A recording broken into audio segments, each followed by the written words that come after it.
ዕብራውያን ምዕራፍ 12 ቁጥር 2 እስከ 3 ብቻ ያለውን አብረን እናነበው። ዕብራውያን 12 ቁጥር 2 እስከ 3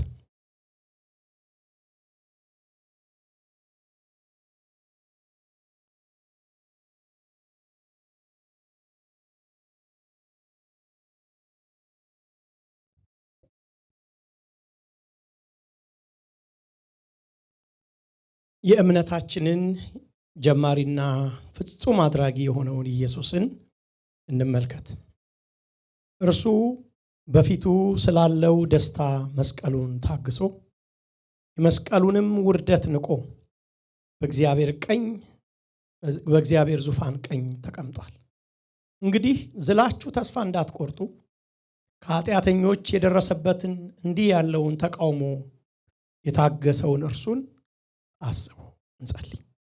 አስታውሱ እንደሆነ ባለፈው አምላካቸውን የሚያውቁ ነው የሚበረቱት። ሰው ዝም ብሎ አይበረታም። ብርታት የሚወጣው ከእውነተኛ ዕውቀት ነው።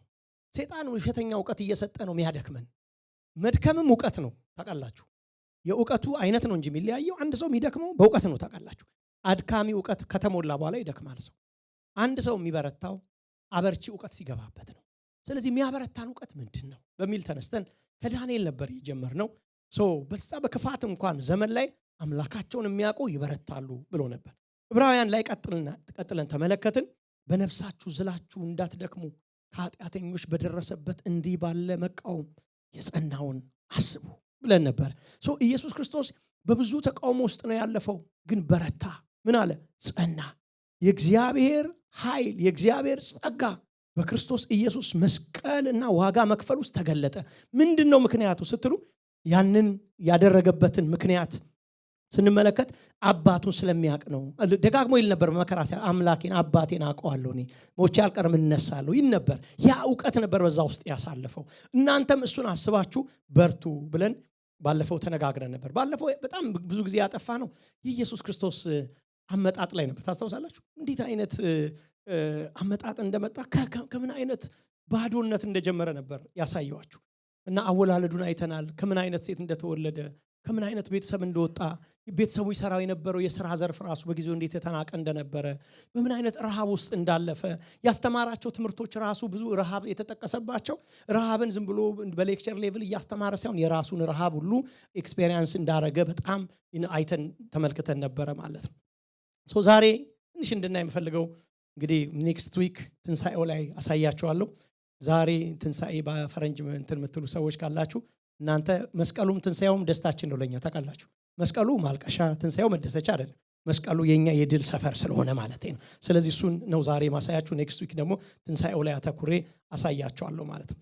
ስለዚህ የሱ ሃምብልነስ የሱ ሂዩሚሊቲ የጀመረው ዝቅ ካለ ማንነት ነበረ የሚለውን ሐሳብ በተለይ በጣም ተመልክተናል ላስት ታይም። እንዴት አይነት ከወረደ ህይወት እንዴት አይነት ዝቅ ካለ ቤተሰብ እሱ ጀመረ የሚለው ነገር ባለፈው አሳይቻችሁ ነበር። ዛሬ ማሳያችሁ ከዚህ ሰፈር መጀመሩ ብቻ ሳይሆን መስቀሉ ላይ ያሳለፈውን ተግዳሮት ነው በትንሹ ማሳያችሁ። የመስቀልን ሞት ከሀፍረት ጋር እንዴት የሚገናኝ እንደሆነ ላሳያችሁ። መስቀሉስ እንዴት ነው የምንመለከተው? መስቀልስ እንዴት ነው ክርስቶስ ኢየሱስ ሞቱ የተገለጠው? እንዴት ነው ለኛ እንዴት እንድናየው ነው የሚያስፈልገው የሚለውን ሐሳብ በጣም የተወሰኑ ነው ባለኝ ሰዓት በጣም አጭር ስለሆነች። ምን ይሉታል? ኢየሱስ ክርስቶስን the most misunderstood person in history ተብሎ ይጠቀሳል። ታውቃላችሁ በታሪክ ውስጥ እንደ ኢየሱስ ክርስቶስ ሚስ አንደርስቱድ የተደረገ ሰው የለም ተብሎ እንደሚታሰብ ታውቃላችሁ። ምክንያቱም መጀመሪያ ይሄን እንዲባል ያስፈልገው ነገር ኢየሱስ ክርስቶስ እንደኛ ሰው የነበረ አልነበረም። ልክ ነው፣ ሰው ነው፣ ግን አመጣጡ ኦሪጂኑ ግን አምላክ ስለሆነ ማለት ነው። ከዛ አምላክነት ሰው ሆኖ ስለመጣና በሰው ዓለም ላይ ኤክስፔሪየንስ ማድረግ የማይገባውን ነገር ስላደረገ እሱም ደግሞ በኖረበት ዘመን ሁሉ ማንም ሰው አንደርስታንድ አድርጎት ያልኖረ ጌታ ኢየሱስ ነው። እንደው ዝም ብዬ ኑሮውን ለማሳየት ያህል ያለፈባቸው በጣም ብዙ ቻሌንጆች አሉ። ከመስቀሉ እንኳን በፊት ባለፈው አሳይቻችኋል። ግን ለምሳሌ የሰይጣን ፈተና እንዴት እንዳለፈ አይተናል አይደል? በሰይጣን ፈተና ውስጥ እንዴት በረሃብ ውስጥ እንዴት እንዳለፈ እሱ ብቻ ሳይሆን የአይሁድ ንትርክ ከሰዎች ጋር ራሱ ንትርክ አንተ የአይደንቲቲ ጥያቄ ያነሱለት ነበር። ጌታ ኢየሱስ ክርስቶስ ምን ተብሎ እንደሚያታቃላችሁ አንዳንዶቻችን እኮ ሰው ሰደበን ብለን እንጨነቃለን።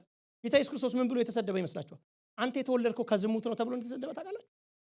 መወለዱ እኮ ተሰደበ። መወለዱ አንተ እኮ የወጣው ከዝሙት ነው የተወለድከው። አንተ እኮ ከሪል ሰው የወጣ ሰው አይደለም። የተባለ ሰው እንደዚህ ተብሎ አይደንቲቲ ጥያቄ ነበራቸው ሰዎች ነበሩ ዙሪያውን። እሱ ብቻ ሳይሆን አንተ ብኤልዘቡል አለብህ፣ አጋንንት አለብህ ማለት ሜንታሊ ቶርቸር ሲደረግ እንዴት እንደኖረ እንድታዩት ማለት እንዴት ከስቃዩ ከመስቀሉም በፊት አነሳሱ አኗኗሩን ብቻ ሳይሆን ፊዚካሊ ራሱ ምንድነው ኢሞሽናሊ የምንበለው ሳይኮሎጂካሊ እንዴት ቶርች ይደረግ እንደነበር በኖረበት 30 ዓመት እንድትመለከቱ። ካስተዳደጉ ጀምሮ ጥያቄው ስለነበረ ምናልባት ሰፈር ውስጥ ይሄ በዝሙት የተወለደው ልጅ ተብሎ ሊባል እንደሚችል ሁሉ እናውቃለን። በዚህ ሁሉ ውስጥ ነው ያለፈው። መኖሪያ የለውም። እንደኛ ደግሞ እኛ አንዳንድ ጊዜ መኖሪያ የሌለውን ሰው የለውም ነው ምንድነው መኖሪያ የለውም ምን እንበል በዚህ ሀገር ቋንቋ ሆምለስ ይመጥነዋል ሊመጥነዋል። ለምን አንዳንድ ጊዜ የኛን ጌታ ክቡር ለማድረግ የሆነውን ስቃይ መሸፈን የለብንም። ቤት የለውም። እንደውም አንድ ባለጠጋ መጥቶ ምን አለው ቤት አለህና እስቲ አብረን እንሂድ አለው። ሲፈውስ ምናምን ሲያው ይሄማ ባለጠጋ ይሆናል ብሎ እንደዘመኑ ሰዎች ማለት ገብቷቸዋል። ሶስት ሚት ከተናገርክ እኮ ትልቅ ቤት ገዛለሁ ችግር የለውም መግዛቱ ግን ገብቷቸዋል። ስለዚህ በዚህ አይነት ነገር መሰላቸውና በቃ ወይ ይሄ ሰውዬማ እንዲከፈወሰ እንደዚህ ሰው የሞተ ካስነሳ የራሱን ቤትማ ቤቱን ብሎ ሰርቶ ቢሆን ይችላል እና እዛ መንሽን ውስጥ እጄ ልዝናና አለና አንድ ሀብታም መጣና ጌታ ሆይ አብረን እንሂድ ቤት አለው። ቤት የለኝም አለው። ደነገጠ ሰውየው ራሱ። አገልግሎት ትርፋማ ያልሆነ ሰው ማለት ነው። አንዳንድ ጊዜ አገልጋይን ከትርፍ ጋር የሚያገናኝ እኮ ክፉ ስፒሪት ነው። አገልጋዮች እንዲባረኩ የኔ ፈቃድ ነው፣ ምክንያቱም አገልጋይ ስለሆንኩ።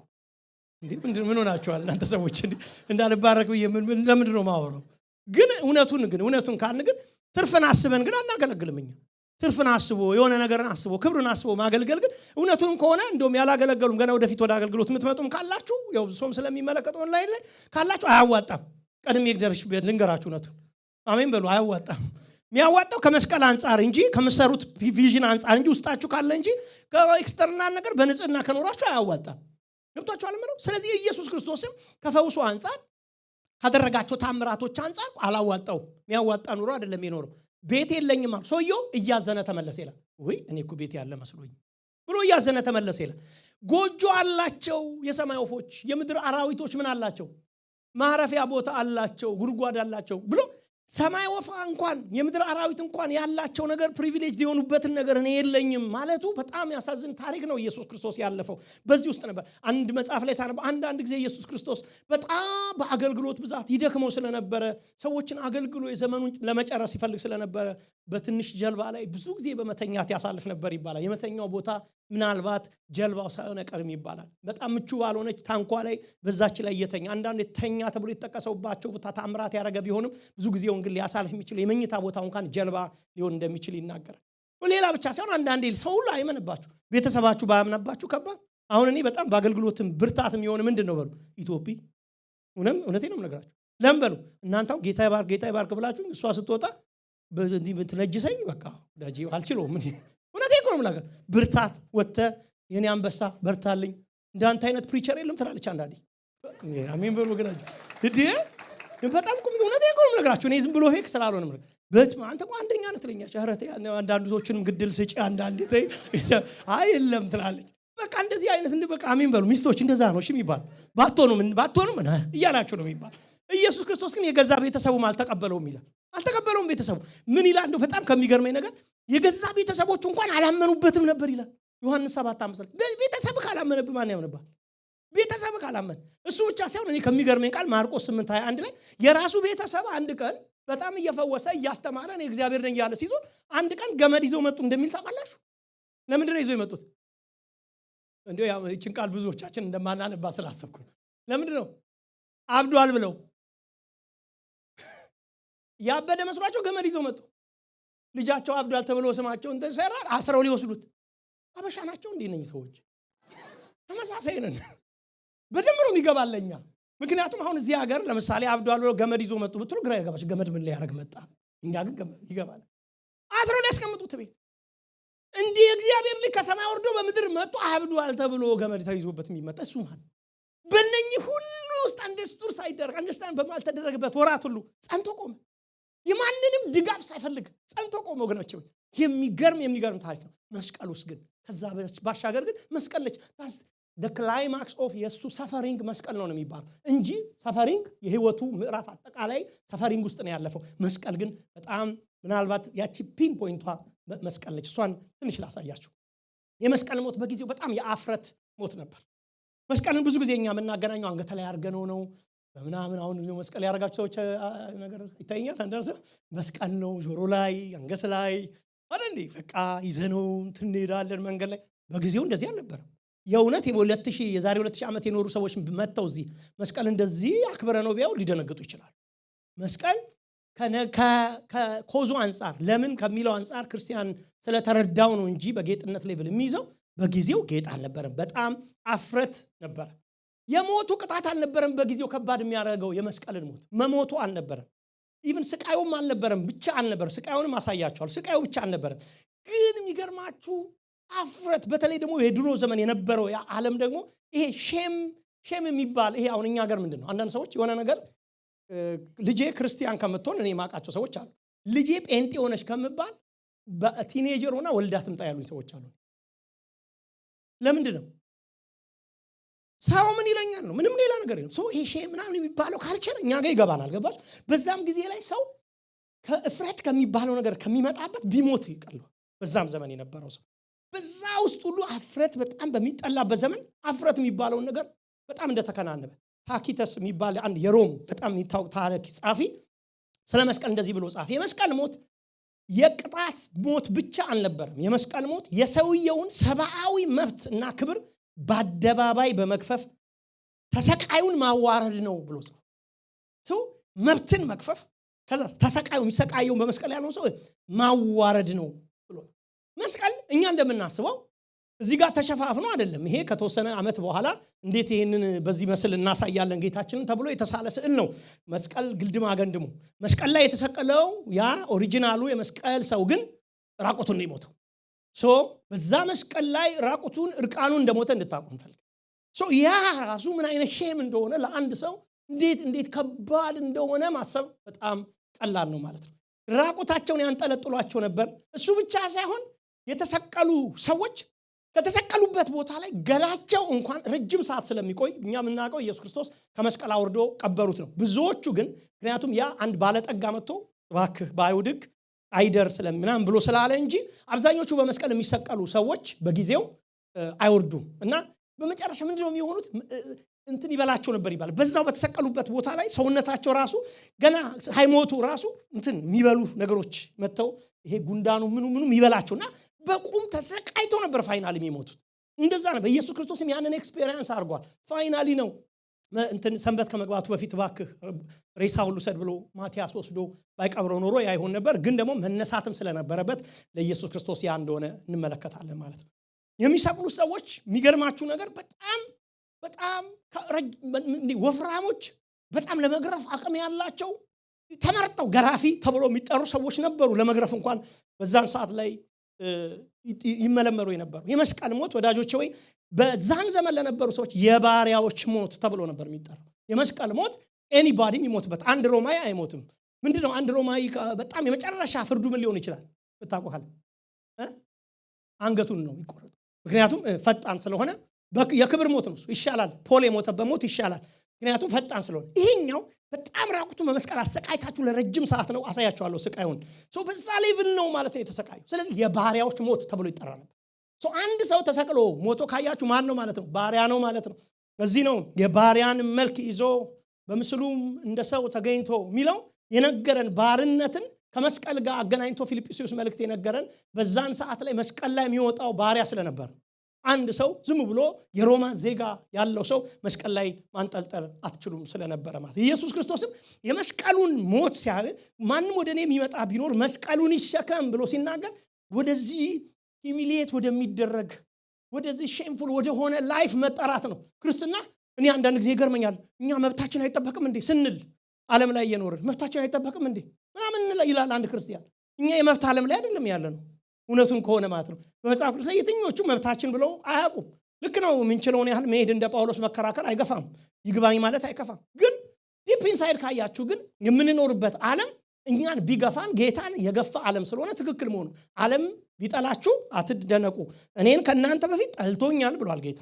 ወደዛ ነው ጌታ ኢየሱስ ክርስቶስ የደቀ መዝሙር ኑሮ እንኳን ሲጠራን ወደዚህ መስቀል ነው የጠራን። ወደ ትንሣኤው ብቻ አይደለም፣ ወደ መስቀሉ ወደ ክብር ብቻ አይደለም፣ ወደ ውርደቱም እንደጠራን ትመለከታላችሁ ማለት ነው።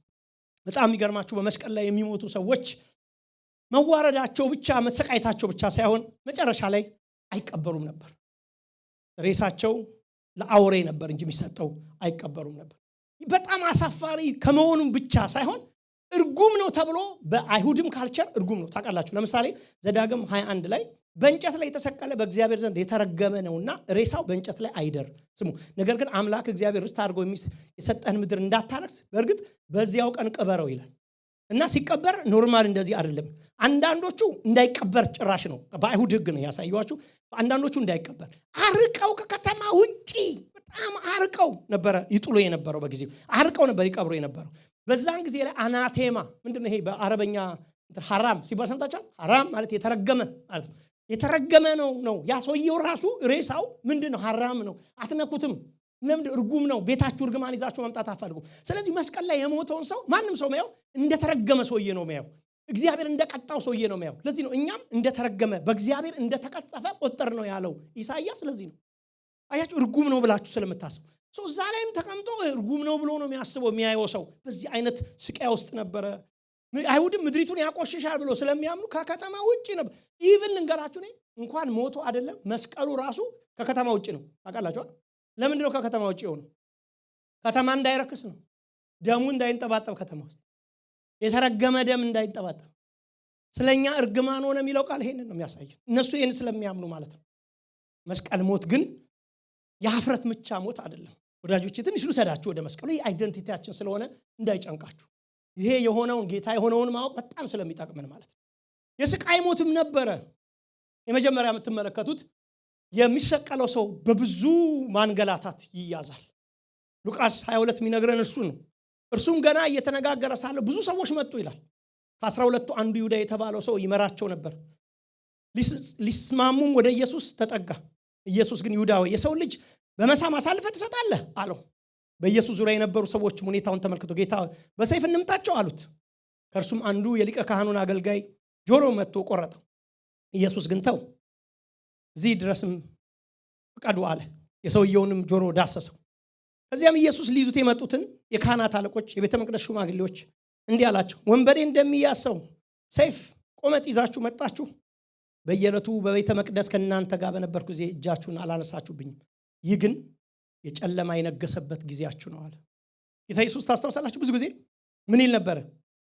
ሰራ የሚገባኝ ሰዓት አሁን ነው፣ ቀን ነው። ለምን ማንም የማይሰራባት ሌሊት ይላል። ሌሊት የማይሰራ የሞቱን ለማመልከት ይመጣል።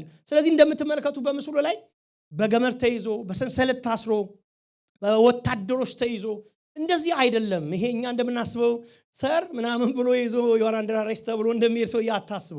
በብዙ ጉስቁልና እየተመታ እየተገፋ እየተዋረደ ተይዞ የመጀመሪያ ሲኬድ ነው የምትመለከቱት። ሁለተኛ የሚሰቀለው ሰው ፍርድ ቤት ይቀርብና ንጽህና ወይ ወንጀሉ ይረጋገጥ ነበረ። ፍርድ ቤት ይቀርባል። ኢየሱስም 3 ጊዜ በሮም ፍርድ ቤት መቅረቡን መጽሐፍ ቅዱስ ይነግረናል። 3 ጊዜ በአይሁድ ፍርድ ቤት እንደገና ቀርቧል። ደግሞ በተለያየ ጊዜ ላይ ማለት ነው። በአጠቃላይ ስትመለከቱ በእነኚህ ሁሉ ውስጥ ግን የሚገርማችሁ ነገር ኢየሱስ ንጽህናው ተረጋግጧል። ካያችሁ በጣም ተረጋግጧል። መጨረሻ ራሱ ጲላጦስ ምንድን ነው ያለው? ይሄ ሰው ንጹህ ነው ብሏል። ንጽህናው መረጋገጥ ያለበት በእርግጥ ለእኛ የሚሞተው መሲህ ንጹህ መሆኑ መረጋገጥ ስለነበረበት፣ ግን ኢየሱስ ክርስቶስ በጣም የሚገርማችሁ በጣም እንዲንገላታ አንዱ ምክንያት የሆነው የፖለቲካ ነገር ካለበት የምትሞቱት የሚሟቹ በመስቀል የሚሞተው ሞት ፖለቲካል ኬዝ ካለው የበለጠ ለስቃይ ተላልፎ ይሰጥ ነበር።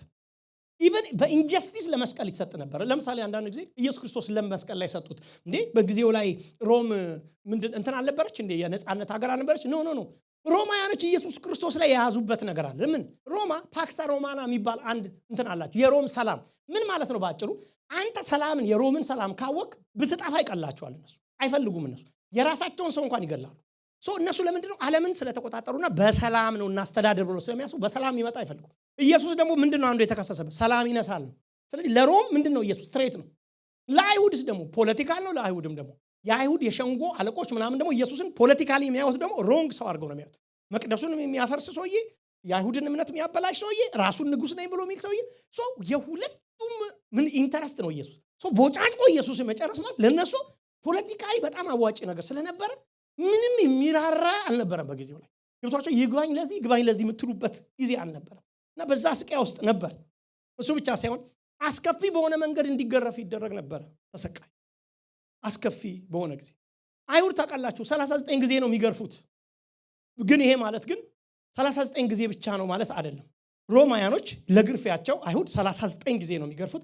መግረፊያው ይሄ ነው። ኤግዛክት መግረፊያው የድሮውን መግረፊያ ነው በታሪክ ያገኙትን። ብረት ነው፣ ጫፉ ላይ እንደምታዩት ነው። እንደዚህ መሰንጠቅ የሚችል ነገር አለው። አንድ ግርፊያ የአንድ ሰው በምን አይነት ሌቭል ሊያሰቃይ እንደሚችል ማየት ይቻላል። የጌታ መስቀል የጌታ ሞት በጣም ክብደቱን የሚያሳየው እዛ ላይ ነው። በዚህ ውስጥ 39 ጊዜ ነው ሊገረፍ የሚችለው።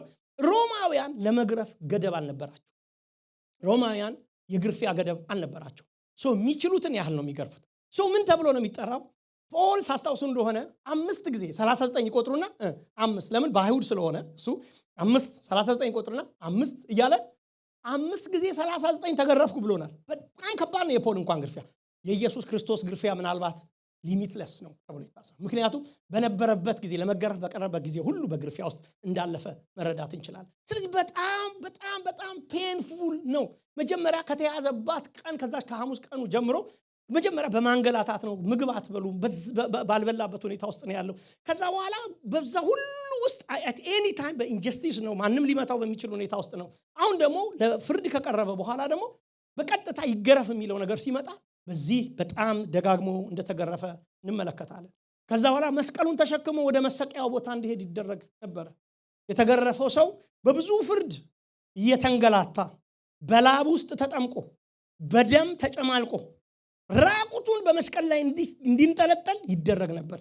ሰውየውን በብዙ ብስጭትና ንዴት ማዋረድ፣ መግደል ለነሱ ቁጣን ማብረጃ ተደርጎ ይቆጠር ነበር። ወዳጆቼ የኢየሱስ ክርስቶስ አንድ ኢንጀስቲስ የፈጸመ ሰው ወይ ደግሞ አንድ ጥፋት የፈጸመ ሰው ተደርጎ ሳይሆን የጸረ መንግስት ጸረ ሃይማኖት ተደርጎ ይቆጠር ስለነበረ በሱ ላይ የወረደው ቁጣ የሰዎች ቁጣ ምናልባት በጊዜው በብዙዎች ላይ ሆኖ ላይታወቅ ይችላል ተብሎ ይታሰባል። ምክንያቱም ከነበራቸው ኢንተረስት የተነሳ ማለት ነው።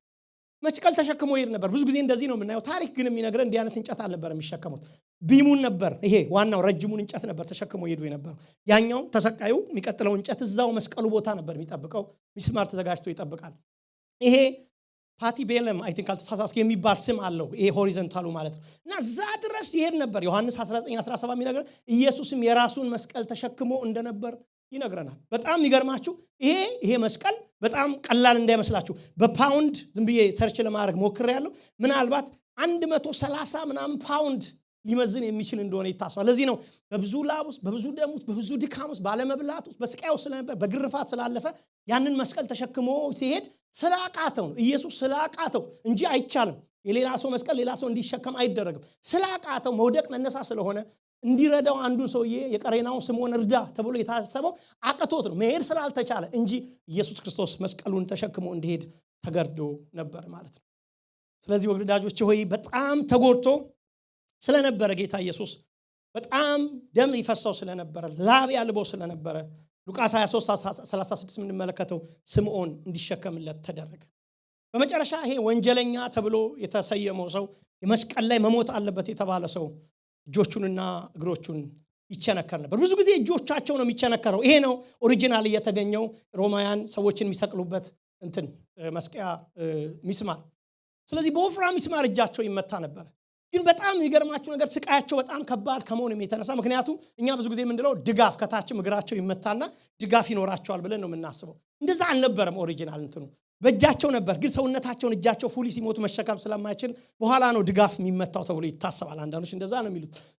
ምናልባት የሰውነቱ ዌት በሙሉ እጁ ላይ ያርፍ እንደነበረ እና በጣም በብዙ ስቃይ ሰውነቱን የእጁ ዌት ተሸክሞት ሊቆይ እንደሚችል በጣም በብዙ ጣር ውስጥ እንደነበረ ይነገራል። የሚስማሩ ኢንች ራሱ ትልቅነቱ በጣም ትልቅ ነው።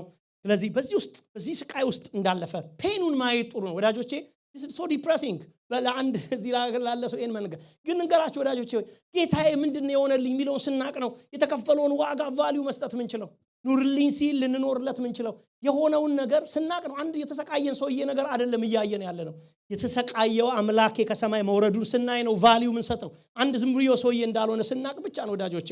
ስለዚህ በዚህ ግርፋት ውስጥ በዚህ መሰቀል ውስጥ በዚህ ስቃይ ውስጥ ያልፋል ማለት ነው። ኢየሱስ ክርስቶስም ወዳጆቼ በእነኚህ በመስቀል ላይ በዋለባቸው ሰዓታቶች ወንጌላት የሚነግሩን ፖይንቶች ልስጣችሁ። በዚህ ውስጥ ወንጌላት የሚነግሩን ከጠዋቱ ከ3ኛው ሰዓት ነው የሚለን ኢየሱስ ክርስቶስ በ3ኛው ሰዓት አካባቢ ነው የተሰቀለው። በቁጥር ከመጣን 9 ሰዓት ብለን ምንለው ማለት ነው 3 ሰዓት ብለን ምንጠራው እዚህ ማለት ነው። በዛ ጊዜ ላይ ነበር የተሰቀለው። ኢየሱስ በመስቀል ላይ በስቃይ 6 ሰዓታቶችን አሳልፏል። ከን ኢማጂን የሰውነቱን ዌት ጠብቆ በእነኛ ምናልባት ደግሞ ካልቻለ ደግሞ እግሩን ይመቱታል በሚስማር 6 ሰዓት መስቀል ላይ ቆይቷል። በጣም ረጅም ታይም ነው። በ6 ሰዓታቶች ውስጥ አልሞተም። ረጅም የፔንፉል የሆነ ጊዜ ነው ያሳልፈው እና መንገድ ላይ የሚያልፉ ሰዎች በሙሉ አላፊ አግዳሚ ወደ ገበያ መሄድ ሰው ሁሉ ይመለከተው ስለነበር ማንንም ሰው ይሰድበው ነበር። እንደውም አንድ ጥናትን ያገኘው ጥናት ማንም ሰው የተሰቀለን ሰው ሲያይ ሳይሳደብ እንዳያልፍ የሚሉ የሮማን ሌተሮች ተገኝተዋል። እንደዛ ሳትሰድበው አታልፍም። ለምሳሌ እኛ ሀገር አይታችሁ ከሆነ አንድ ሌባ ሲያይ ሌባ አትሉትም? ዝም ብሎ መንገድ እንደዛ አሁን ያንን ሰው ሌባ ስላለው ያ ሰው ጻድቅ አድርጋችኋል የምታዩት ይሄ ሌባ ምናምን ከዛስ በኋላ ብቻሉ ሁሉም ሰው ተሰብስቦ ይመታዋል። ያንንም ዘመን የተሰቀለ ሰው ለሁላችንም ወንጀለኛ ነው ተብሎ እንዲታሰብ የተሰቀለውን ሰው ተሰቃዩን ሰድበህ ማለፍ ኖርማል ነበር። ለዚህ ነበረ ስድባችንን ተሸክሟል ምንለው። በመስቀል ላይ አላፊ አግዳሚ ሁሉ ይሰድበው ነበር። አብሮ የሰቀሉ ሰዎች እንኳን ያሾፉ ነበር ይላል። እስቲ ራስን አውርድና አድን፣ እስቲ ሸዋስ አንተ እስካሁን ድረስ ፈውስ ነበር አንተ ንጉስ ነኝ ብለሃል አይደል? እስቲ አሳየን ብለው ያሾፉበት ነበር። ኢቭን የአይሁድ ንጉስ የሚል ጽሑፍ አስቀምጠው ነበር። ኔክስት አሳያችኋለሁ። ባይ ዘ ዌይ ኢትስ ፕሮፌቲክ ነገር ነው የተናገሩት። የአይሁድ ንጉስ ብሎ የጻፉትን ዝም ብሎ እንዳይመስላችሁ ተሰቅሎም ንጉስ ነው እያተባለ ያለው። ተሰቅሎም ተቸንክሮም ሞቶም ደንፈሶትም ንጉስ መሆኑን ለማረጋገጥ እንጂ ለየትኛውም ሰው ንጉስ ተብሎ አይለጠፍም። ንጉስ በጣም ትልቅ ሴንስ ስለሆነ ስለዚህ ነፍሱን አሳልፎ የሰጠው በ9ኛው ሰዓት ወይ 3 ሰዓት ፒኤም ላይ ነው። የቀሩትን 6 ሰዓታቶች ያሳለፈው መስቀል ላይ ነው። መስቀል ላይ ብቻ ሳይሆን በጣም የሚያሳዝናቸው ወዳጆቼ ወይ 6 ሰዓታቱ በእነኛ ሰዓቶች ውስጥ ያሳለፋቸው ጨለማ ውስጥ ነበር። ሊትራል ጨለማ ነበር። የራሱ ጨለማ ብቻ ሳይሆን ሊትራል ጨለማ ውስጥ ነበር። ለምን ነበር ጨለማ የሆነው? ፀሐይ ጨልማለች ስለሚለ መጽሐፍ። ስለዚህ በጨለማ ውስጥ እንደነበረ ከሰዎች ጋር መታየት በሚችልበት ሳይሆን ቶታል ዳርክነስ ውስጥ ሆኖ ነው ያሳለፈው። የጨለማው ሰዓት ያለው ከሱም ጋር አገናኝተው አንዳንድ ሰዎች ሊሆን ይችላል ብሎ ይላል። በጣም በጣም በጣም ፔንፉል የሆነ መንገድ ስለሆነ ተጠምቶ ነበር የኛ ጌታ። በጣም ጠምቶት ነበር። ሊጠማው የሚችልበት ደግሞ ብዙ ምክንያቶችን እንግዲህ ዶክተሮችም ስላላችሁ ትረዱኛለች። ብዙ ምክንያቶች አሉት። ግን ከጥናት አንጻር ሳይንቲፊክ ነገሩን ስታየው ግን አንደኛ በጣም አልቦት ስለነበር ከሐሙስ ጀምሮ ስላልጠጣ ምናልባት ደግሞ ደም ይፈሰው ስለነበረ የነኛ ሁሉ ውጤት ወደ ሞታችሁ ስትሄዱ ያ ስሜት ስለሚኖር ዲሃይድሬት በጣም አርጎ ስለነበር የሰውነቱን ይሄ ምንድነው የምንለው ይሄ ፍሉድ ጨርሶ እየጨረሰ ስለነበር የነሱ ነገሮች ውጤት ኢየሱስ ክርስቶስን ጥም ውስጥ እንደከተተው ይነግራል። ተጠማ ስለሚል ነው። እኔ ዝም ብያለሁ ማወራላችሁ። ማቴዎስ 27:29 ላይ ጠማው ይላል። እግዚአብሔር ጻፉ ይሄንን ህዝብ እንዲያቅ ብሎ ያጻፈው ስለሆነ አክብረን ነው የምናየው ይሄንን። ስለዚህ ወዳጆቼ ሆይ ሲጠማው ጠማኝ ብሎ ሲነግራቸው ፊት ለፊቱ የነበሩት የሮማን ወታደሮች መተው አንድ ነገር ሰጡት። ምንድነው የሰጡት ይላል? ሆምጣጤ መስጠት ብቻ አይደለም፣ ጨመቁ፣ ላዩ ላይ ሆምጣጤ ያፈሰሱበት ይላል ቁስሉ ላይ። በዛ ውስጥ ነበር ያለፈው። ግን ትንቢታዊ ነበር ይሄ። መዝሙር 69:12 ስለሱ ተጽፎ ነበር። ለመብሌ ሐሞት ሰጡኝ፣ ለጥማቴ ሆምጣጤ ሰጡኝ ተብሎ እንደተጻፈው ነው ይላል። በመዝሙር ላይ ተጽፏል ቀድሞ። ለመብሌ ሐሞትና ሆምጣጤ አድርገው ነው ይላል ሰጡት ነው የሚለው። ስለዚህ በዛ ውስጥ እንኳን ሆኖ በተጠማባት በመጨረሻዋ ሞመንት ላይ በጣም ጎመዝዝ ነገር በጣም ደግሞ በጣም አሲዲክ የሆነ ነገር ነበረ በዛን ሰዓት የሰጡት ማለት ነው። ወዳጆቼ ሳይንሳዊ ማብራሪያውን ሊትራሊ ሆኖ እንኳን ስንመለከት ኢየሱስ ክርስቶስ ምናልባት በከባድ ስቃይ ውስጥ ባሳለፈባት ሞመንቶች ውስጥ ኤክስፔሪየንስ ሊያደርግ የሚችለው ምንድነው ብለው የሚያነሱ ሰዎች የሚሉት 3 ነገር ልስጣችሁ። የመጀመሪያ በዛ ከባድ ሁኔታ ውስጥ ሆኖ በጦር ተወግቶ ነበር ታስታውሱ እንደሆነ እና መጨረሻ ላይ መሞቱንም ለማረጋገጥ ምናምን ብቻ አንዱ ወታደር መጥቶ ጎኑን በጦር ወጋው ይላል። ሊትራል ነው በጦር የተወጋው። በዚህ ውስጥ በጣም ፔንፉል እንደሆነ መረዳት እንችላለን። በተወጋበት ሰዓት ደምና ውሃ ነገር የቀላቀለ ነገር ወጣ ይለናል እና አንዳንድ ሳይንስንም የሚያጠኑ ሰዎች ሲናገሩ አይ ቲንክ በትክክል ካልኩት አላቅም ፔሪካርደም ወይ ደግሞ በልብ አካባቢ ላይ የውሃ ሰው ሊሞት ሲል በጣም ዲሃይድሬት ባረገበት የሞቷ ሰዓት አካባቢ ሲደርስ ልብ አካባቢ ላይ የውሃ መጠራቀም ሊሆን ይችላል ወይ ደግሞ በሳምባ ውስጥ ደግሞ ውሃ ተከማችቶ ሊሆን ይችላል። ስለዚህ ሲወጋ ያቺ የመጨረሻው ሊኖር የሚችለው ፍሉድ የወጣበት ሰዓት ነው ይላሉ። ባጭሩ ይሄ ፔሪካርደም ወይ ደግሞ የልብ አካባቢ ላይ መከመችቱ ነፍስ ከመውጣቱ በፊት ሰውነት የመጨረሻ የሚያደርገው ራስን ለማዳን ለማከም የሚያደርገውን ጥረት ነው የሚያሳየው ይላሉ። የኢየሱስ ቦዲ ራሱ ሪከቨር ለማድረግ ጥረት አድርጓል ማለት ነው። እንደ ማንኛውም ሰው ስለሆነ ወዳጆች የኢየሱስ ሰው ነው ስንል ሊትራል ሰው ስለሆነ ማለት ነው። ስለዚህ ነው ሳይንሱን የሚጠቀሰው ምንድነው እንደኛ ስለሆነ ማለት ነው። የመጨረሻዋን ቦዲ ሰውነቱ ሪከቨር ለማድረግ ለመኖር እንደማናችንም ቦዲ ትራይ አድርጓል ሞክሯል ማለት ነው። ከዚህ የተነሳ ያ ፍሉድ ወደ ልቡ አካባቢ ተጠራቅሞ ነበር። ስለዚህ ሲወጉት ያ ፍሉድ ነው የመጨረሻ የወጣው ተብሎ ይታሰባል። ወዳጆቼ ስቃዩ ሪል ነው። ሞቱ ሪል ነው። የሞተልን ነገር ትክክል ነው። የሞተልን ነገር ስቃዩ ሪል ነው ወዳጆቼ። ይሄ ዝም ብሎ የሚዘገን ነገር አይደለም እያወራን ያለው ሪል ነው። አምላክ ሰው ሆነ። አምላክ በመስቀል ላይ ራሱን ሰጠን ተሰቃየልን ስንል የሞቱን ያንን ክብደቱን እንድናየው በጣም ያስፈልጋል። ኑሮ ብቻ ሳይሆን የስቃይ የመስቀሏ ጉዞ ያቺ አወርስ በጣም ከባድ ሰዓት እንደሆነች እንድናውቅ ያስፈልጋል። ኢቭን እንደ አንድ ሰው ይግባኝ የሚል እንደውም በኋላ ባለሀብቱ ስምዖን መጥቶ እሱ ልውሰደው ብሎ ሬሳውን ባይወስድ እንኳን እንደ ማንኛውም ሰው ተንጠልጥሎ ሊቀር የሚችል ማንም ሰው ከምን ብሎ መጤፍ የማይቆጥረው most misunderstood person in the history of humanity ጌታ ኢየሱስ ክርስቶስ ነበር ወዳጆቼ። ይሄ ሰው ተሰቃየ ብቻ አይደለም። ግን ዛሬ ትንሽ ነገር ላሳያችሁ አለኝ። በእሱ ስቃይ ግን ምን ሆነ የሚለውን ፖይንት ልስጣችሁ። ምክንያቱም የኢየሱስ ስቃይ ብቻ ነው ወይ? ሰው ስቃዩን ብቻ አስበን ተሰቃይቷል እንድንል ብቻ ነው ወይ? ወዳጆቼ የመጀመሪያ ነገር አንድ እንድናስብ የምፈልገው ነገር በእርሱ ስቃይኛ ምን አገኘን ነው። አያችሁ ኢየሱስ ስቃይ እኮ ስቃይ የሚያደርገው ኢየሱስ ስቃይ ከኔ ጋር ሪሌት ሊሆን የሚችለው በእርሱ ስቃይ በእኔ ህይወት ምን ሆነዋል የሚለውን ስናቅ ብቻ ነው። ምንድነው የሆነው? መጀመሪያ የመስቀሉን ሞት ማሰብ ብርታታችን እንደሆነ ማሰብ አለብን። ሰይጣን በጣም ተንኮለኛ ስለሆነ መስቀልን አያሳያችሁ። መስቀል ድካምን የመርሻ ቦታ ነው። አሜን ትላላችሁ? ስለዚህ ነው እግዚአብሔርን የሚያውቁ ሰዎች ይበረታሉ ብለን መስቀል ያነሳሁት። መስቀል ብርታት ስለሆነ ነው። መስቀልን ለማሳየት የፈለኩበት ምክንያት የብርታታችን ቦታ መስቀል ስለሆነ ነው ወዳጆቼ። ወይ አንድ መዝሙር አለ። እስኪ መስቀል ስር ሸክሜን ልጣለው ማረፊያዬ ጌታ ሰላሜ ባንተ ነው ረፍቴ ባንተ ነው። እውነት ነው ወዳጆቼ። ወይ ሸክም የሚጣልበት ቦታ ነው መስቀል። ቁጭ ብለን የምናላዝንበት ቦታ ብቻ አይደለም። አሳዛኝ ድርጊት ስለሆነ ያስለቅሰናል፣ ያስነባናል፣ በጣም ኢሞሽናል የሚያደርግ ቦታ ነው ወዳጆቼ። እኔ ይሄንን እየተዘጋጀሁኝ ኦፊስ ነበርኩኝ። ወስቱ በጣም ዲፊካልት ለኔ እያጠናው መቀጠል ማለት ነው። በጣም ከብዶኝ ነበር። የሆነ ሰዓት ላይ ብሬክ አድርጌ ነው ተመልሼ መቀጠልኩት። ምክንያቱም የኢየሱስን ፔን ማሰብ በጣም ከባድ ስለሆነ በዛ ተመስጦ ውስጥ ሆናችሁ ማለት ነው። ይሄ ሁሉ ስቃይ ከባድ ነው። ግን በዚህ ስቃይ ውስጥ ምንድነው የሆነልን የሚለውን ነገር ላሳያችሁ። የመጀመሪያ የሚነግረን መጽሐፍ ቅዱስ ይሄ ስቃይ ይሄ መስቀል ላይ የሞተው ኢየሱስ ኢቭን ሚስአንደርስቱድ የተደረገው ኢየሱስ ዝም ብሎ ራሱ ሞቶ ያለፈ አንድ በሮማን እጅ ውስጥ ያለፈ ይሄ ምንድነው የሚባለው ቪክቲም የሆነ ሰው አልነበረም። ኢየሱስ ክርስቶስ ከሞቱ የተነሳ ከመስቀሉ ከመወጋቱ ከመግረፋቱ የተነሳ ለኛ ደዌያችንን ተሸከመ ይላል። ለማጥና ሞክራለሁ። ይሄ ቆይ ደዌ የሚለውን ነገር ቆይ ሌላ ነገር ነው ብለን መንፈሳዊ ደዌ ብዬ ልውሰደው ወይ ምናምን ቢል ኖ መጽሐፍ ቅዱስን ታማኝ ሆነን ካለው እየተናገረ ያለው ስለ ሊትራል ደዌ ነው እየተናገረ ያለው። ኦፍ ኮርስ በኃጢአት ደዌ እናርገን እንወስደው እንችላለን። ግን ምን ይላል ዮሐንስ ኢሳይያስ 53 ላይ በእርግጥ እርሱ ደዌያችንን ወሰደ። ኧረ አሜን አሜን። ደዌያችንን ወሰደ፣ ህመማችንን ተሸከመ፣ በእርሱ ቁስል እኛ ተፈወስን ይላል ማለት ነው። ዋው ወገኖቼ ተፈወስን ይላል። ማቴዎስ ወንጌል ምዕራፍ 8:14 ላይ ኢየሱስ ወደ ጴጥሮስ ቤት ጎራ ሲል የጴጥሮስ አማት በትኩሳት ታማ አገኛት ይላል። ስሙ እንዴት ትክክል እንደሆነ ይሄ ቃል። ታማ አገኛት፣ እጇን ዳሰሳት፣ ትኩሳቱም ለቀቃት፣ ተነስታ አገለገለቻቸው ይላል። በዚያም ምሽት አጋንንት የተያዙ ብዙ ሰዎች ወደ ኢየሱስ መጡ።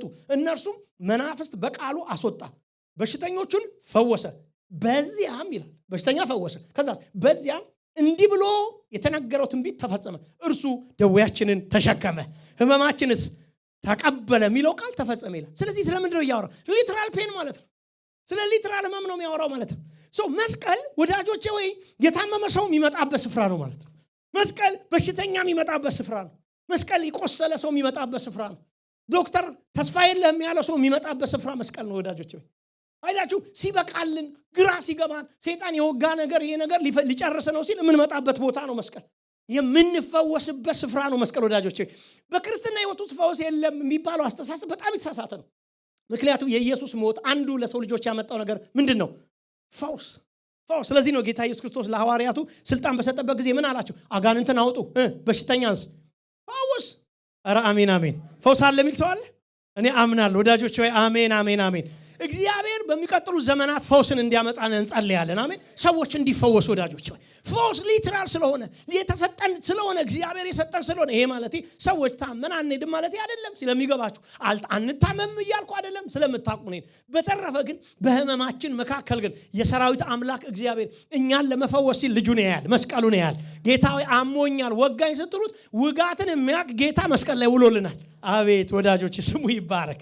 ሪል አምላክ እኮ ነው የምንሰብከው አምላክ ኢየሱስ ክርስቶስን። እኔ በጣም የሆነ ሰውዬ ወነ ታሪክ አድርጌ እንዳላስብ ያደርገኝ ምን እንደሆነ ታውቃላችሁ? በህይወቴን ኤክስፔሪየንስ ስላደረኩት። ኢየሱስ ሆይ ደከመኝ የምትለው ያውቃል። ለምን? ድካማችንን ስለሚያውቅ ማለት ነው። በፀሐይ እኮ መታኝ የምትለው ያውቃል። ለምን? ፀሐይ መጥቶ ስለሚያውቅ። ኧረ ዝናብ ተቸገርኩ የምትለው ያውቃል። ዝናባችን ውስጥ ስለገባ። ራበኝ የምትለው ያውቃል። ለምን? ተርቦ ስለሚያውቅ። ኧረ ሰው ሁሉ ገፋኝ የምትለው ያውቃል። ለምን? ተገፍቶ ስለሚያውቅ። ኢየሱስ ምን ማያውቀው ነገር አለ? ወዳጆቼ ኢየሱስ ስሙ ይባረክ። ባካችሁ ከዚህ በላይ ጩሁና አሜን ሃሌሉያ። ኢየሱስ ምን ማያውቀው ነገር አለ? ምን ማይገባው ነገር አለ? ወዳጆቼ ኢየሱስ ጋር አምጥታችሁት ይሄ የምትለው ነገር አልገባኝም የሚለው ምን ነገር አለ? እኔ እንግዲህ ሁሌ ስለሚባል እውነተኛ ታሪክ እንደሆነ አናውቅም፣ ግን አፍሪካ ውስጥ የተራቡ ሰዎች ለአንድ ጊዜ ለእንግሊዟ ኩዊን አምጥተውላት ነበር ይባላል። ምስሩን አምጥተውላት እነሱ ሰዎች ምንድነው የሚንጫጩት አለች። ምንድነው የሆኑ ስትበል ዳቦ ስለሌላቸው። ታዲያ ምንድነው ዳቦ ባይደርስ ኬክ ቶሎ አይበሉም? ሰው አይገባው ወዳጆቼ። ለአንድ ተርቦ ማያቅ ሰው ረሃብን ልታስረዳው አትችልም። ለአንድ ፔንፉል በሆነ መንገድ ላላለፈ ሰው፣ በህይወት ውስጥ የሞትን ኃይል አይቶ ላላለፈ ሰው፣ የታመመ ሰው ምንም ላይመስለው ይችላል። ሰውን በህይወቱ አጥቶ ለማያቅ ሰው ሞተብኝ የሚል ሰው ምንም ላይሆን ይችላል። ማለፍ የሚባል ነገር ለሰው የሚሰጠው ትልቅ ነገር አለ ወዳጆቼ። ኢየሱስ ምን ያላለፈው ነገር አለ? ለዚህ ነው በድካማችን ሊራራልን የማይችል ሊቀ ካህን የለንም አለ። ነገር ግን በነገር ሁሉ እንደኛ ከኃጢአት በቀር ስለተፈተነ በድካማችን ምን ይላል? ይራራል። ሲጩሁና አሜን ወዳጆቼ። እግዚአብሔር ምን ይላል? ይራራል።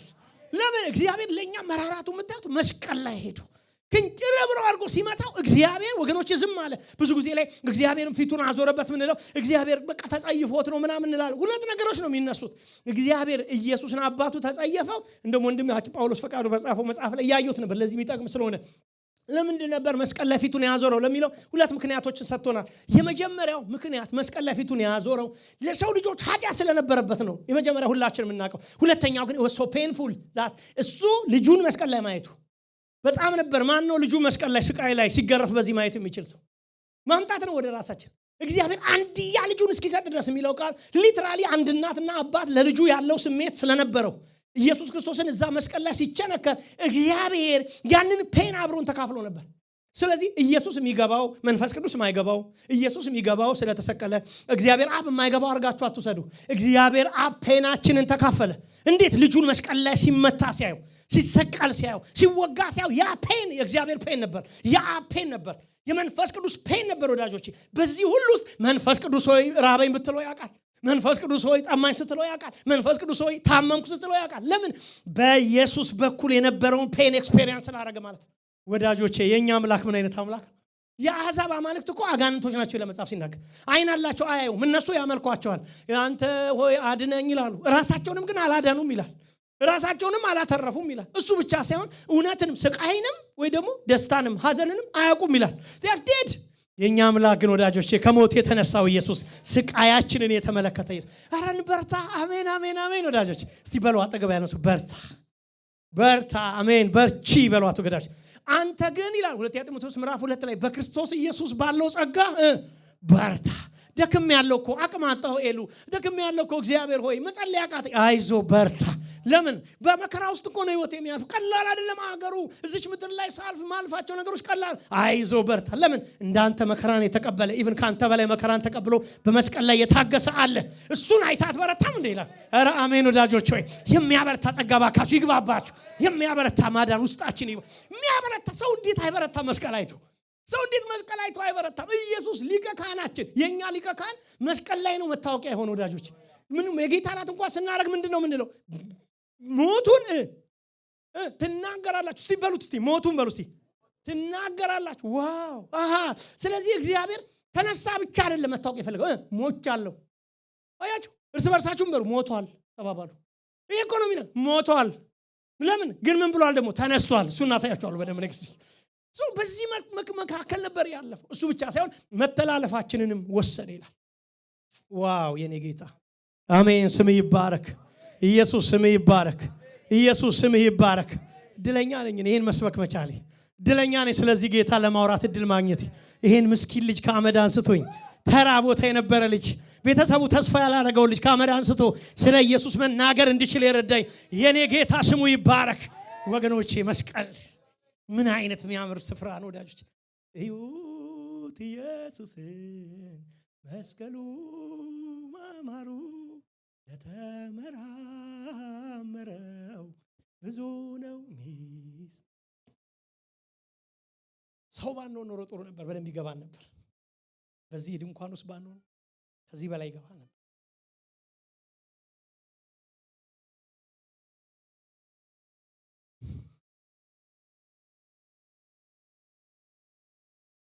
ሞታችንን ብቻ አይደለም ወዳጆቼ መተላለፋችንን ወሰደው። መተላለፍ ምንድነው ብዬ አነበብኩ መጽሐፍ ላይ። መስመር ጥሰት ማለት ነው መተላለፍ። አንድ ቦታ ላይ ቦምብ ቢጠመድ ምንድነው የሚያደርጉት? በጦር ስትራቴጂ ቦምቡን የሚያከሽፍ ሰው ይላካል። ቀድሞ ሰው ላይሆን ይችላል፣ በዚህ ዘመን ከብት ነው የሚላከው። ስለዚህ ከብት ሲሄድበት ይከሽፋል። ስለዚህ ከበኋላ የሚመጣው ምንድነው? ሴፍ ነው። እኛ ቀይ መስመር ስለጣስንና ቦምብ ሊፈነዳ ስላለ ፍርድ ሊመጣ ስላለ እግዚአብሔር ቦምብ አፈንጂ ልጅ ላከ፣ ሚረግጥ ላከ። ከፊት ቅደምና አንተ እርገጠው፣ አንተ ላይ ይፈነዳል፣ አንተ ትሞታለህ፣ ካንተ በኋላ የሚመጣው ግን ያመልጣል አለ እግዚአብሔር። መተላለፋችንን ተሸከመ ማለት እሱ ነው። እኛ ሬድ ላይን ጥሰን ከሚመጣብን ኮንስኮንስ ሊታደገን እሱ ሬድ ላይኑን ጣሰ። እሱ ገባ እዛ ውስጥ ወዳጆቼ። የመጀመሪያ መስዋዕት ሆኖ ከፊት ቀደመ። ወዳጆቼ የሰው ልጆች ቁጣ በጣም ከባድ ነው ታውቃላችሁ። አንድ ሰው ሲገላምጣችሁ ራሱ አይከብድም? አይከብድም? ይከብዳል። በጣም ነው የሚከብደው። አለቃ ፊቱን ሲለውጥ እንኳን እንጀራችንን የያዘ አለቃ ፊቱን ሲለውጥ እንኳን ይከብዳል። እንኳን ነፍሳችንን የያዙ ነገስታት ሲቀየሩብን ሁሉ ተቀየሩበት። እሱ የሆነበት ምክንያት ይሄ ነው። ሪጀክትድ ሆነ። ከሰዎች ሁሉ በላይ ሪጀክት አረግ ነው ይላል። እንደ ተቀጸፈ ቆጠር ነው ወደዛ ወርውረንታ የኔ ኢየሱስ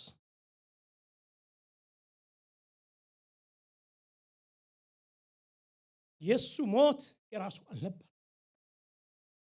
ስለምን ይሞታል? እሱ የሚሞትበት ምክንያት አልነበረውም ይለናል መጽሐፍ ቅዱስ። ስለ ሚሉ ቃሎች ተጠቅሰዋል ወዳጆቼ። ስለ መተላለፋችን ኢሳይያስ 53 ደጋግሞ ከ700 ዓመት በፊት ይነግረናል እያረጋገጠ ስለ አንቺ መተላለፍ፣ ስለ አንተ መተላለፍ ነው። አይዞ እግዚአብሔር አሁን የተላለፈ ሰው አያይም። ልጁ ስለ በደላችን በጣም ከባድ ቃል ነው። ራሽት ሆነ ይላል። ምንም አይነት ቃል መጠቀም ስላልቻለ ነው ይላሉ መጽሐፍ። ምንም አይነት ቃል መጠቀም አይችልም። ኢየሱስ የሆነውን ቃል የጠቀሰበት ብቸኛ መንገድ ኢሳይያስ ሲያየው ደቀቀ፣ በመከራ ደቀቀ፣ በረሃብ ደቀቀ፣ በመስቀል ደቀቀ። ሊተራሊ ፊዚካል ስጋው ደቀቀ። ስለማ ስለኛ በደል ህመማችንን ተሸከመ። አመመኝ በዩ አይዞሽ ደከመኝ አባ ስትሉት ይዛም በእርሱ ቁስል እኛ ተፈወስ። ፈውስ ሩቅ አይደለም፣ ሩቅ አይደረስበት አይደለም።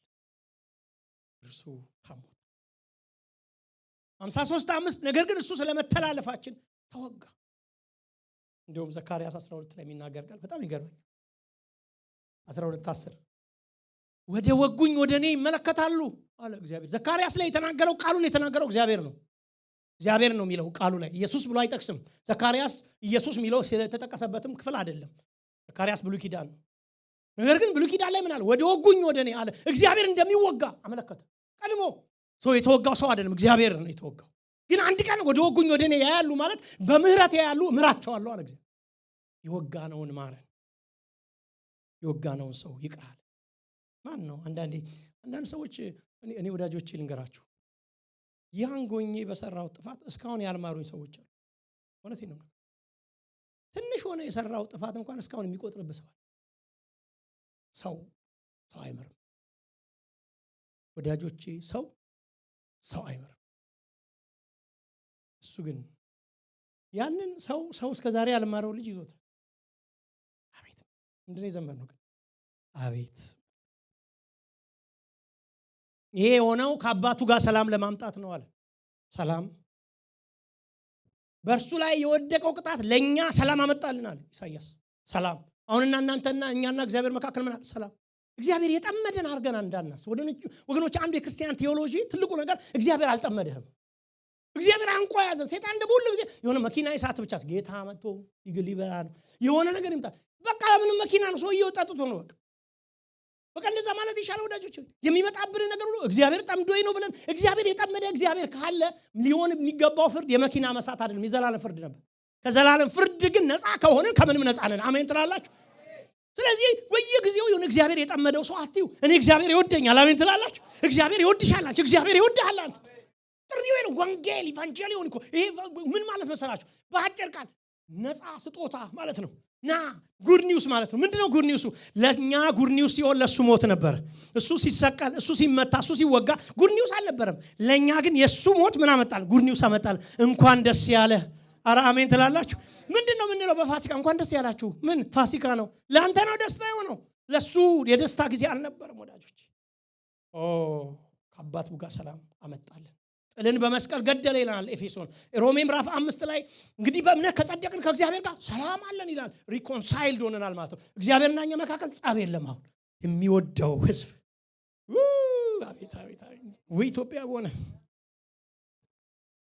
እኔ ግን አላውቀውም እንዴት እንደሆነ ግን ሲሉ ሰምቼ ወዳጆች ወይ እንግዲህ በክርስቶስ ኢየሱስ ላሉት አለ ሮሜ 8 ላይ ኩነኔ የለባቸውም ማለት የለብኝም በሉ ባካችሁ እስቲ የለብኝም። ምን ኩነኔ እግዚአብሔር አይቶ እሷማ ዋጋዋን ነው መስጠት አይልም እግዚአብሔር። አሜን። ኢየሱስ የሚባለውን ከተቀበልክ የዘላለም ህይወት የሚሰጠውን መስቀል ላይ የተንጠለጠለውን የአብ ልጅ እሱን ካየ እግዚአብሔር ሳይ የተኮነነ ልጅ አይ ኢየሱስን ያመነ የተኮነነ የለም። ነፃ ሰው ኩነኔ የለባቸው ማለት ነፃ ሰው። አቤት እንዴት ደስ ይላል። ሰው ይጨንቋል ነፃ ሲባል። እኛ ነፃ ለሱ ግን ኮስታር አብ ልጁን ኮስታር። የመጨረሻ በመስቀል ላይ ጠላት ወደቀ፣ ሰይጣን ወደቀ። ዮሐንስ 12:31 ላይ የዚህ ዓለም ፍርድ ነው፣ የዚህ ዓለም አለቃ ይጣላል። ጉዱ ፈላ። ሰይጣን ቸነከርኩት ሊገለው ነው ሲል ነበር። ወዳጆቼ ቆይ ሰይጣን የሚፈሩ ሰዎች ካላችሁ እንኬዝ አሁን ትንሽ ልንገራችሁ ጉድ ኒውስ። ሰይጣን ተጥሏል። ታውቃላችሁ? አሜን በሉ። ሰይጣን ምን ብሏል? ተጥሏል። ምን አለ ኢየሱስ ክርስቶስ ራሱ? ሰይጣን አለ ሉቃስ 10:10 እንደ መብረቅ አቤት ጦሽ አንዛግዝጉ ከሰማይ ሲወድቅ አየው አለ። ከዛስ እንግዲህ ወደ ዓለም ሁሉ ሄዱ፣ ወንጌልን ለፍጥረት ሁሉ ስበኩ። ምን ብላችሁ? አጋንንትን አውጡ። እኔ ይገርመኛል። አንዳንድ ጊዜ አጋንንት ሲወጣ አይታችኋል? ያስቄዋ ልጆች እኮ ጳውሎስ እንትን ባለው ማን ነበር ስሙ? ያ ጳውሎስ በሚለው ሰውዬ ምናምን ሲሉት እኔ የምትሉትን ሰውዬ አላቅም ብሎ ቦጫጨቃቸው ይላል።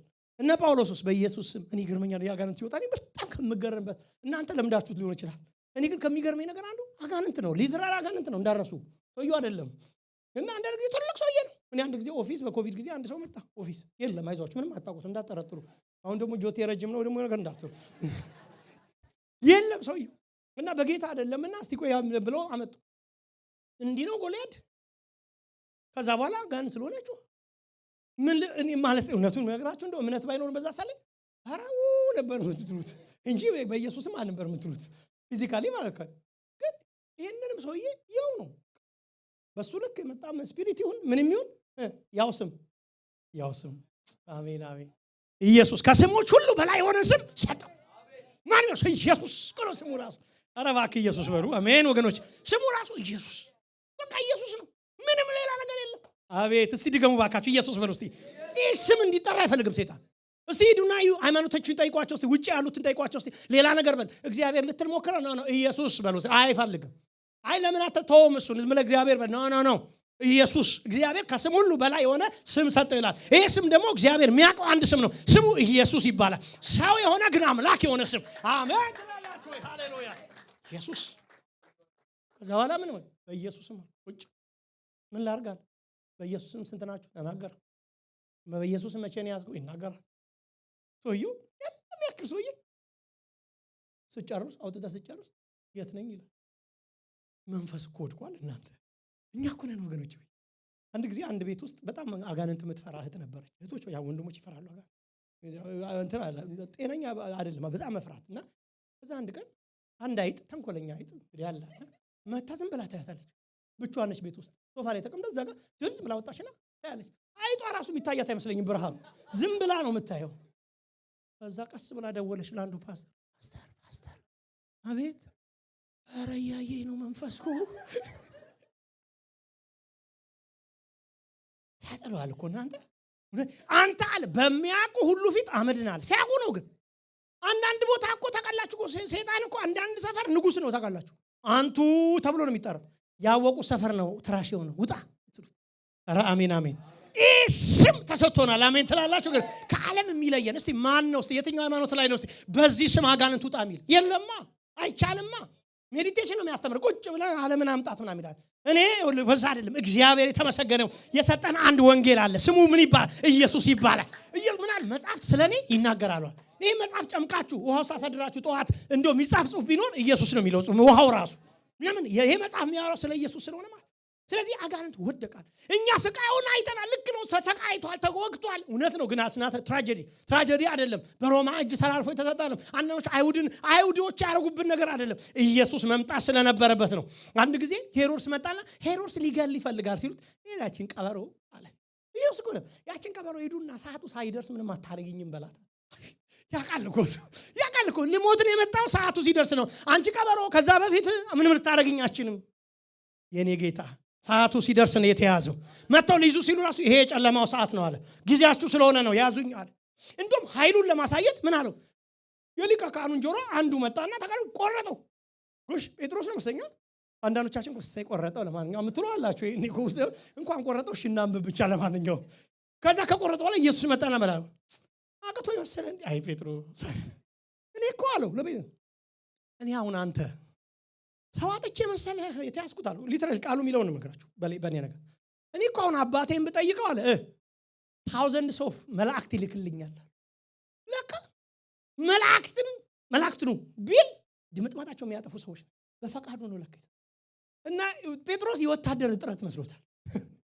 እሱ አልገባውም። ሂዩሚሊቲ ከሰማይ ወልድ እንደወረደ በፈቃዱ ያዙኝ ብሎ ነፍሱን ሰጠ። ከዚህ የተነሳ ሰይጣን ምን አለ? ወደቀ።